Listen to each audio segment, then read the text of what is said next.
Mr. President, with Election Day approaching in less than 5 months, Democrats are getting understandably concerned. After all, a historic 3-year-plus border crisis and a historic 3-year-plus inflation crisis are not exactly an ideal record on which to run.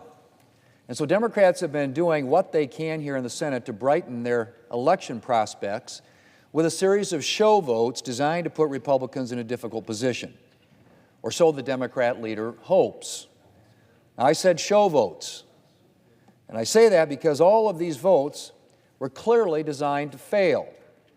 The Democrat leader knew that Republicans were not going to support a border bill that had previously been rejected, a contraception bill that would jeopardize the religious freedom of health care providers, or an IVF bill that would allow for human cloning and genetic engineering of human embryos. These were not serious attempts by the Democrat leader to legislate.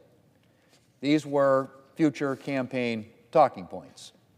If the Democrat leader really wanted to legislate, he would be bringing up something like Senator Ernst's legislation to promote access to contraception, which has a number of Republican co-sponsors, or any one of the numerous common-sense border proposals Republicans have advanced, like Senator Blackburn's measure to allow state and local law enforcement to detain criminal illegal aliens for ICE to deport. But that's not the legislation the Democrat leader is bringing up. Because as I said, Mr. President, he's not interested in legislating. He's interested in boosting Democrats' electoral chances, he hopes, this fall. Now, Mr. President, I know the Democrat leader is trying his hardest to put Republicans in a difficult spot. But as I've said before, if he hopes to have us quaking in our boots over taking these votes, he should think again. Because Republicans are happy to have the chance to talk about the Democrat agenda, to talk about the disaster President Biden created at our southern border, a disaster he allowed to thrive unchecked for years, despite the serious danger to our national security, or to talk about how, under the guise of protecting access to contraception, something that is not under threat, I might add, the Democrat leader brought up legislation that would not only funnel money to Democrats' allies at Planned Parenthood, but would wipe out conscience protections for health care providers.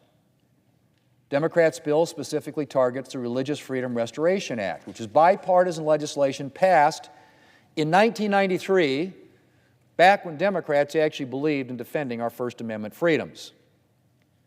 And this is not Democrats' only attempt to target this legislation and to dictate how and when Americans can live according to their faith. Take, for example, Democrats' so-called Women's Health Protection Act, more accurately called the Abortion on Demand Act, which would prevent health care providers from claiming protection under the Religious Freedom Restoration Act if their faith prevents them from performing abortions. Apparently, the, quote, personal freedoms that the Democrat leader mentioned earlier this month don't include religious freedom, at least not when your faith conflicts with Democrats' policy positions.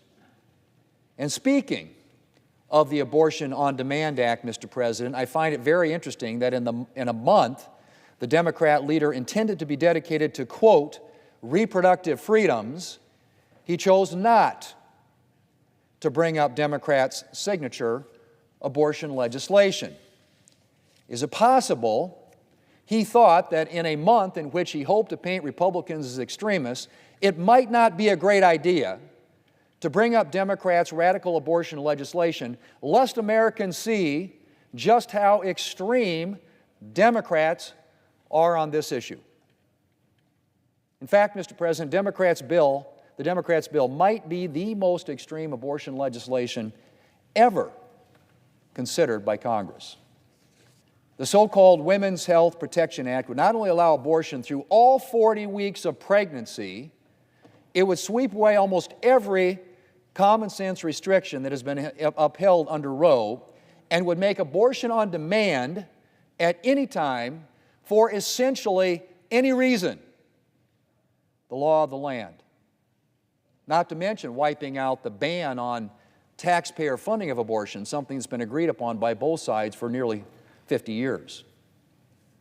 Needless to say, this is far out of step with the American people, a majority of whom believe abortion should generally be illegal during the second 3 months of pregnancy, and 70% of whom believe abortion should generally be illegal during the final 3 months.